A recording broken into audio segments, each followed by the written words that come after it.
আজকে এমন কিছু বিষয় নিয়ে কথা বলবো যেটা তারা বা যাদের সম্পর্কে বলছি তারা অবশ্যই জাতির শ্রেষ্ঠ সন্তানদের মধ্যে অবশ্যই গুরুত্বপূর্ণ। এ বিষয়টি অস্বীকার করার কোনো কারণ নেই, কিন্তু এক শ্রেণীর মানুষ বঙ্গবন্ধু এবং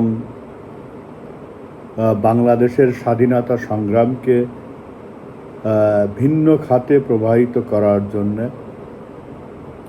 অনেক কিছু বলে থাকে। আমরা জানি যে ডাকসুর নেতা ছিলেন 67 সাল থেকে 69 সাল পর্যন্ত ভিপি ছিলেন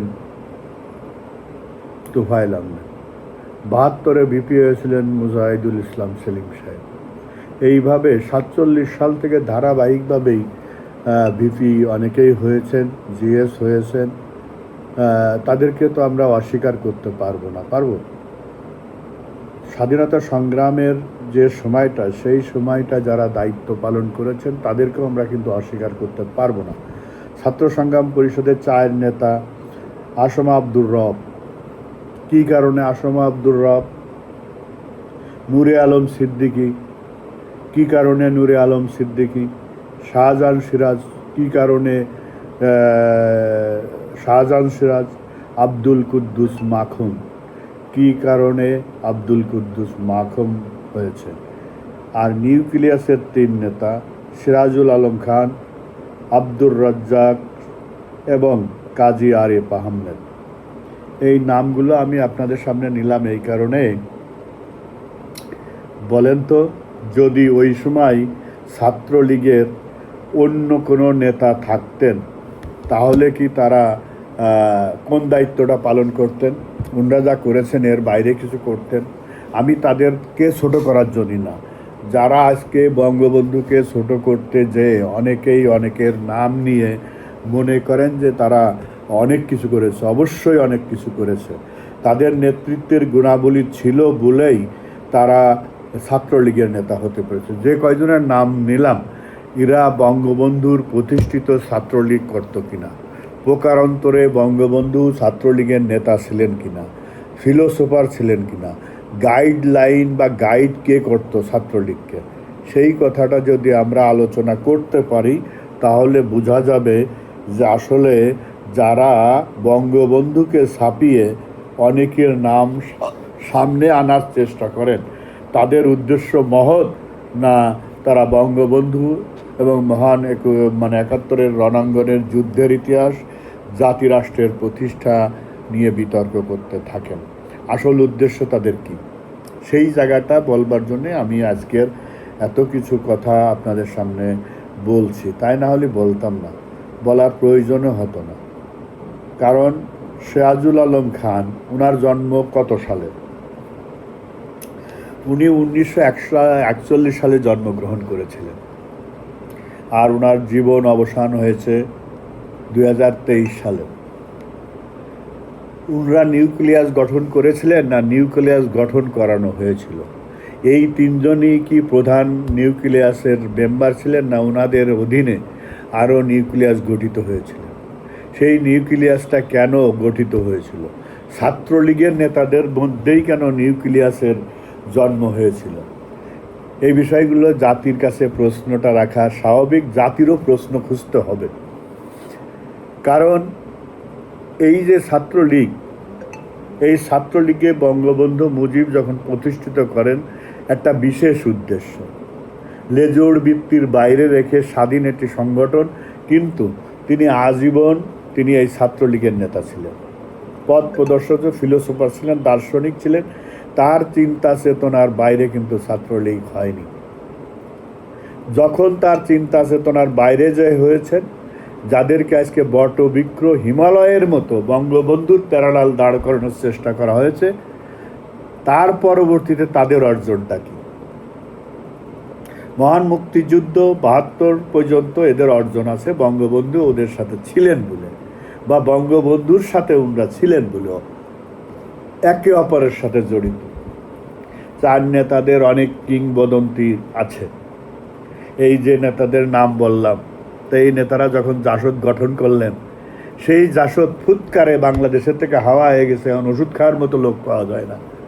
তা সিরাজুল আলম খানরা যদি স্বাধীনতা উনরাই স্বপ্ন দেখেছিলেন নিউক্লিয়াস গঠন করে, তা নিউক্লিয়াস গঠন করার চিন্তাটা কিভাবে আসলো?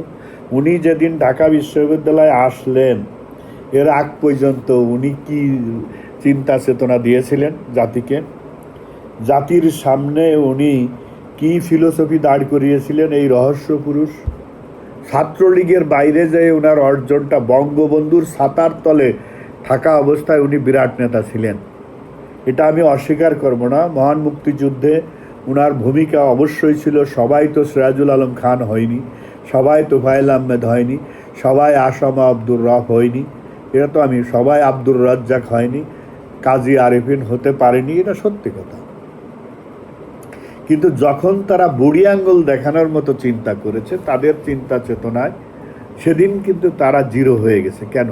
আজকে জাতির সামনে যদি এই প্রশ্নটা রাখি, তারা যে জাসদের জন্ম দিল সেই জাসদ কেন বাংলার মাটিতে দাঁড়াতে পারলো না? সেই জাসদ কেন আর একটা রেভলিউশনের সৃষ্টি করতে পারলো না? যেহেতু বঙ্গবন্ধু তাদের কাছে কিছুই ছিল না, আওয়ামী লীগ তাদের কাছে কিছুই ছিল না, আওয়ামী লীগের কেন্দ্র কমিটি তাদের কাছে কিছুই ছিল না, বাদ দিলাম। আমরা বঙ্গবন্ধুর কথাই বলি, বঙ্গবন্ধু তাদের মনে করেন তাদের কাছে কোনো নেতাই না। অনেকে বঙ্গবন্ধুকে তাদের পায়ের সমানও তৈরি করার চেষ্টা করে তাদের আন্দোলনের ভূমিকা করার কারণে। কিন্তু বঙ্গবন্ধুর বগলের তলতে ছাতার নিচে থেকে বের হয়ে যাওয়ার পরে জাসদ গঠন করলে তো বঙ্গবন্ধুর অস্তিত্ব থাকার কথা ছিল না, ছিল? তাদের অস্তিত্ব বিলুপ্ত হলো। তারা তো চেষ্টা করেছিল 3.5 বছরে বঙ্গবন্ধুর দুর্বলতার সুযোগ নিয়ে, কারণ তাদেরকে সাথে নিয়ে, তাদেরকে সৃষ্টি করে, তাদেরকে তৈরি করে বঙ্গবন্ধু মুজিব এই স্বাধীনতার সংগ্রামের এই যে যুব তরুণ বুদ্ধিজীবী তৈরি করেছিলেন। এই তরুণ বুদ্ধিজীবী 63 থেকে 65 সাল পর্যন্ত ছাত্রলীগের সাধারণ সম্পাদক ছিলেন। এরপরে উনি কি ছিলেন? এই ছাত্রলীগের সাধারণ সম্পাদক হলেন কীভাবে? না হলে ওনাকে কে চিনত? তার কথা কে শুনত? ক্রেজ, উনি মুজিববাদের স্লোগান দিয়েছে, অনেক কিছু, আমি এইগুলো নিয়ে কোনো বিতর্ক করবো না, কারণ তার অবদানকে আমি স্বীকার করবো না। কিন্তু যখন সে অবদান, যার কারণে, যার অধীনে থেকে অবদান দেখানোর সুযোগ পেয়েছে, 72 পরবর্তী এসে বড় নেতা হওয়ার চেষ্টা করেছে যারা, আসামা আব্দুর রব সহ, যারা বিগ জলিল সহ, তারা 75-এর 15ই আগস্ট বঙ্গবন্ধু মারা গেলেন, তারা কেন বৈজ্ঞানিক সমাজতন্ত্র প্রতিষ্ঠা, তাদের বড়ি খাওয়ার লোকও পাওয়া যায় না? কারণটা কি? সিরাজুল আলম খান নেপথ্য থেকে দার্শনিক, ফিলোসফার, ঠিক আছে, সব কিছু ঠিক আছে, কিন্তু তার অস্তিত্ব বিলুপ্ত হলো কি করে? তিনি কেন দ্বিতীয় বিপ্লবের কর্মসূচি বঙ্গবন্ধু নেছে, সেটা টেকলো না, হত্যা হয়ে গেল সপরিবারে। ধরে নিলাম তারাই হত্যা হয়েছে, তারা টেকলো না কেন? তার মানে হচ্ছে, বারবার যে কথাটি বলার চেষ্টা করছি, জাতিকে বিভ্রান্ত করবার চেষ্টা করবেন না। নতুন করে বিভ্রান্ত হওয়ার আগে বাংলাদেশের আবাল বৃদ্ধ বনিতা, বুদ্ধিজীবী, শিক্ষিত অশিক্ষিত, ডলার খাওয়া বুদ্ধিজীবী সহ মুক্তিযুদ্ধের পক্ষে যারা আছেন, তারা এই বিতর্কের একটি জায়গায় আপনাদেরকে আসতে হবে। সেই বিতর্কের জায়গাটা হচ্ছে যে 70 সাল পর্যন্ত, 72 সাল পর্যন্ত এই সিরাজুল আলম খান সহ নেতাদের বয়স ছিল কত? তারা ছাত্রলীগ না করলে তাদের অস্তিত্বটা কী হতো? বঙ্গবন্ধুর বাইরে যেয়ে যারা দাঁড় করানোর চেষ্টা করেছে, আপনি মৌলানা ভাসানীর দলকে হেরিকান খুঁজেও পাওয়া যেত না, চেষ্টা করে নাই। 63 সাল থেকে 70-এর নির্বাচন পর্যন্ত, 71-এর 7ই মার্চ পর্যন্ত নিজেকে প্যারালালি, বঙ্গবন্ধু তার শিষ্য ছিল এই কথা বলে নিজেকে লুঙ্গির তলে বঙ্গবন্ধুকে দাঁড় করানোর, তিনি মহিরুর মতো দাঁড় করানো কেন পারে নাই? শ্রমিক সংগঠন ছিল, সেই শ্রমিক সংগঠনটারও বাস গেছে 69-এর গণ অভ্যুত্থানে, যখন তোফায়েল আহমেদরা এই শ্রমিকদের উপর নিজেদের প্রভাব, শ্রমিক সংগঠন গড়বার চেষ্টা করেছে। আমরা দেখেছি 69-এর গণ অভ্যুত্থানে সেই শ্রমিকরা কিন্তু প্রধান ভূমিকা রেখেছিল। মনু মিয়া শ্রমিক নেতা ছিল। তাই আজকে বাংলাদেশে যারা বিভ্রান্ত হচ্ছেন, বা যারা বঙ্গবন্ধুর প্যারালেলে অনেক নেতাকে দাঁড় করানোর চেষ্টা করছেন, দাঁড় করায় বঙ্গবন্ধুকে খাটো করবার চেষ্টা করছেন, তাদের সেই কথায় কেউ অনুপ্রাণিত হবেন না। একবার প্রশ্ন রাখবেন বিবেকের তলে যে এত বড় নেতা স্বাধীনতার নেতৃত্ব দিল, এ করলো তা করলো, সবাই যেহেতু বলতেছে যে এরা বিগ আসামা আব্দুর রহমান বঙ্গবন্ধুকে ছাড়িয়ে গিয়েছিল, আব্দুর রব, এই যে 7জন নেতার কথা বললাম, এরা বঙ্গবন্ধুকে ছাপিয়ে বিশাল কিছু হয়েছিল। তা হওয়ার পরে 72 সালে বঙ্গবন্ধু জাতির জনক 10ই জানুয়ারি প্রত্যাবর্তন করলেন কারাগার থেকে। উনি স্বাধীনতা সংগ্রামের নেই, তাদের ভাষায় কিছুই করেন নাই, আত্মসমর্পণ করেছেন। অন্য কোনো দিন আলোচনা করব। কিন্তু যাদেরকে বীর বানায় বঙ্গবন্ধুর পাশে দাঁড় করায় আকাশচুম্বী করার চেষ্টা করা হচ্ছে কাল্পনিক হয়েতে, তারা কিন্তু 72-এ বঙ্গবন্ধুকে বুড়ি আঙ্গুল দেখিয়ে বৈজ্ঞানিক সমাজতন্ত্র করে জাসদের জন্ম দিয়ে বিপ্লবী বাহিনী, তাদের কর্মকাণ্ডকে তারা যে গণবাহিনী সশস্ত্র বাহিনী করেছিল, সিরাজ শিখদের রাজনীতিবিদ্যা সন্ত্রাসী। স্বাধীনতা পর্ব যদি আপনি একটি রাষ্ট্র গঠিত হয়ে যাওয়ার পরেও তারা অস্ত্র তুলে যুদ্ধ করেছে। এই যে মৌলানা ভাসানীরা সেই অখণ্ড পাকিস্তানের নামে তার যে গোপন সংগঠন তারা করেছে, মুসলিম লীগ সহ জামাত ইসলাম সহ 71-এ পরাজিত শক্তিরা করেছে, সেই মুহূর্তে সিরাজুল আলম খানরা অস্ত্র হাতে নিয়ে বাংলাদেশে এই সদ্য প্রতিষ্ঠিত রাষ্ট্রের বিরুদ্ধে যুদ্ধ করে নতুন আর একটি রেভলিউশন করতে চেয়েছিলেন। সেই রেভলিউশনের নেতৃত্ব কি বঙ্গবন্ধুবিহীন জনগণ মেনেছিল তাদের নেতা হিসেবে? হ্যাঁ, তারা অনেক খুন খারাপি করেছে, হত্যা করেছে, সম্মিলিতভাবে 8জন জাতীয় সংসদ সদস্যদের হত্যা করেছে, অনেক পুলিশকে হত্যা করেছে, থানা লুট করেছে, সম্মিলিতভাবে, আমি বলবো না এককভাবে করেছে। এই সমগ্র শক্তিগুলো সম্মিলিতভাবে, এবং সেই স্বরাষ্ট্রমন্ত্রীর বাড়ি হামলা চালিয়েছে, অনেক কিছুই করেছে, আগুন দিয়েছে, গুদামে আগুন দিয়েছে। কিন্তু এত কিছু করার পরেও তারা দল গঠন করার পরে টিকতে পারলো না। তাহলে তো সমস্ত লোকই তো তাদের কাছে চলে যাওয়া হচ্ছিল, বঙ্গবন্ধুকে বুড়ি আঙ্গুল দেখায়, তাই না? কেন পারেনি? তার মানে ইতিহাসকে বিকৃত করার জন্যে না, বঙ্গবন্ধুকে খাটো করার জন্যে 71-এর যে পরাজিত শক্তিরা 25% চলনে বলনে কথায় আমি বারবার বলি তারা বাঙালি, তারাই মূলত দেখবেন এই সমস্ত নেতাদেরকে। আর আত্মতৃপ্ত কিছু নেতা ভুল স্বীকার করবে মরে যাওয়ার আগে। আসামা আব্দুর রব ভাইও বলে থাকেন, আমি স্যালুট জানাই, উনি ছাত্রলীগ না করলে ওনার অস্তিত্ব কী? 72 পরবর্তী আমরা অনেক নেতাকে দেখেছি দম্ভিকতা করার জন্যে। ফজলুর রহমান বলেন যে ছাত্রলীগ একটি অভিশপ্ত রাজনৈতিক দলের লোক, কারণ প্রেসিডেন্ট সেক্রেটারি উনি একটা ইতিহাস দেয় বিশাল। কারণটা কি? তাদের ভিতরে ইগো জন্ম নিয়েছিল, তারা মনে করতো আমিই ছাত্রলীগ। আসলে শেখ মুজিবুর রহমান ছাড়া আমি আওয়ামী লীগ, আমি বাঙালি, এই কথা বলার হিম্মত পূর্বেও ছিল না, আগামীতেও সেই অবস্থা আসবে না। এখানেই তারা ভুল করেছিল। বাঁশের চেয়ে কুঞ্চি মোটা, কুঞ্চি বাঁশের থেকে বড় হওয়ার চেষ্টা করতে যেয়েই তাদের অবদানটা যেমন তারা নিজেরা ম্লান করেছে, জাতিকে ধ্বংস করেছে, জাতিকে বিভক্তি করেছে, 71-এর পরাজিত শক্তিকে মূল স্ট্রিমে আসার সুযোগ করে দিয়েছে।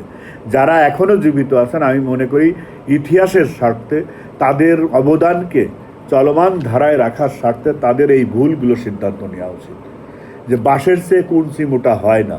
বঙ্গবন্ধুর ছায়াতলে আশ্রয়ে প্রশ্রয়ে আমরা গড়ে না উঠলে আমরা সিরাজুল আলম খান হতে পারতাম না, আসামা আব্দুর রব হতে পারতাম না, আরেফিন হতে পারতাম না, আব্দুর রাজ্জাক হতে পারতাম না, তুফায়েল আহমেদ হতে পারতাম না।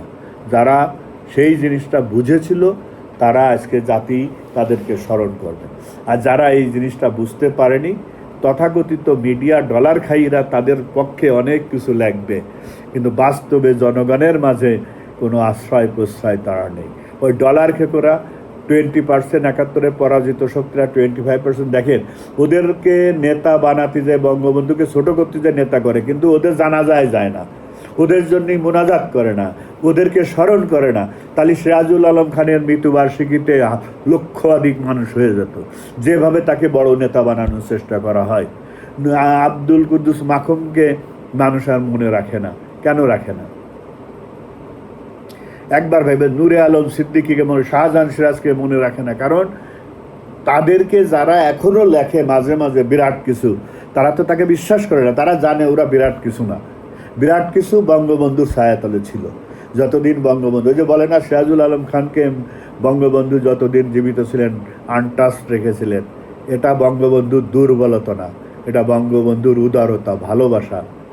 তাদেরকে শিক্ষা দিতে চেয়েছিল, তাদেরকে বুঝতে সুযোগ দিয়েছিল যে তোরা ধ্বংস হয়ে যাবি, কিন্তু তারপরেও যদি ধ্বংস হওয়ার আগে শুভ বুদ্ধির উদয় হয়, হয়নি বলে ইতিহাস তাদেরকে আর মনে রাখে না, মুছে ফেলেছে। আজকে জাসদের অস্তিত্ব কোথায়?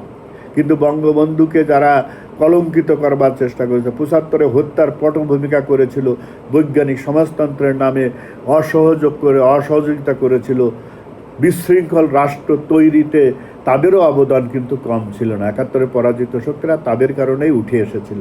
বারবার যে কথাটা বলবার চেষ্টা করি, দেখবেন হিসাব করে আজকেও তারা এদেরকে, বঙ্গবন্ধুকে তার পাশে একটা খুঁটি দাঁড় করায় বড় করবার চেষ্টা করতে পারবে না। কিন্তু তাদেরকে কিন্তু তারা ওন করে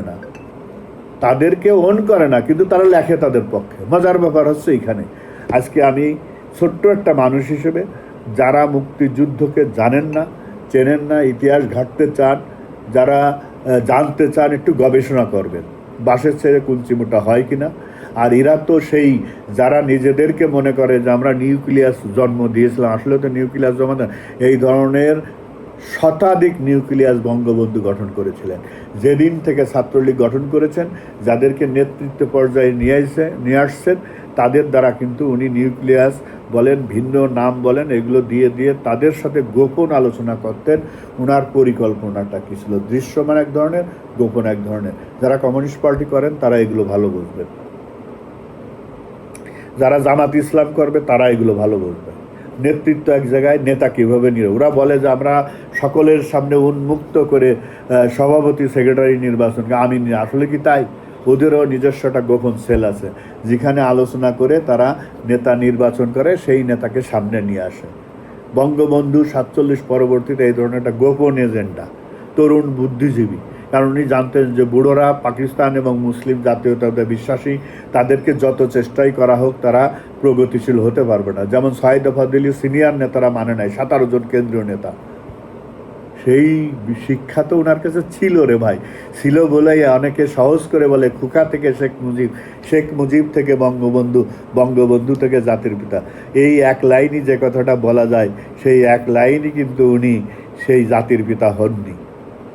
দেখবেন চিন্তা করে, অনেকেই তাহলে জাতির পিতা হতে পারত, জাতির লাঠি হতে পারত, জাতির নৌকা হতে পারত, অনেক কিছুই হতে পারত, কিন্তু হতে পারে নাই কেন? সেই ইগো তাদেরকে ধ্বংস করে দিয়ে, যেভাবে তাদের উত্থান ঘটিয়েছিল বঙ্গবন্ধু, সেই উত্থানের যে সিস্টেমে, ঠিক সেই সিস্টেমে তারা মাটিতে ধপাস করে পড়ে গেছে। কিন্তু তাদের নিয়ে আমার আজকে কোনো সমালোচনা নেই, তাদের নিয়ে আমার কোনো বক্তব্য নেই। অনেকে মারা গেছেন, তাদের যতটুকু অবদান সেটা বললাম। ৭২ পরবর্তী নিজেদেরকে বিরাট হিরো মনে করেছিল, সেই মার্কিন যুক্তরাষ্ট্রের প্ররোচনায় হোক, আর ক্যাস্ট্রো যিনি মার্কিন যুক্তরাষ্ট্রে ডক্টরেট ডিগ্রি করতে গিয়েছিলেন সমাজতন্ত্রের উপর, তার প্ররোচনায় হোক, আর অন্য কারণ প্রচারণায় হোক, আমি সেইটাই এখন বলবো না, অন্য কোনো দিন বলবো। তবে এই বিষয়গুলো আমি আজকে যারা ছাত্র সমাজ, যারা ছাত্রলীগ করেন, যুবলীগ করেন, আওয়ামী লীগ করেন সহ যারা বাংলাদেশে বিচ্ছিন্নভাবে এই বক্তব্য, এদের পক্ষে বক্তব্য শুনে অনুপ্রাণিত হয়ে বঙ্গবন্ধুকে ছোট করেন, অনেকে বঙ্গবন্ধু স্বাধীনতায় চাইনি, এই ধরনের বিভ্রান্তিকর বক্তব্য যারা দেন, তারা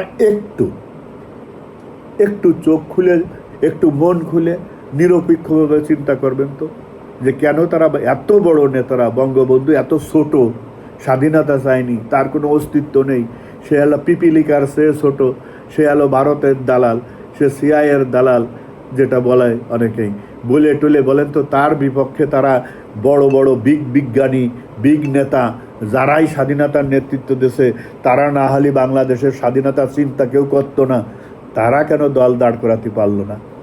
আপনাদের কাছে প্রশ্নটা রাখলাম একজন ছোট মানুষ হিসেবে। সবাই ভালো থাকবে।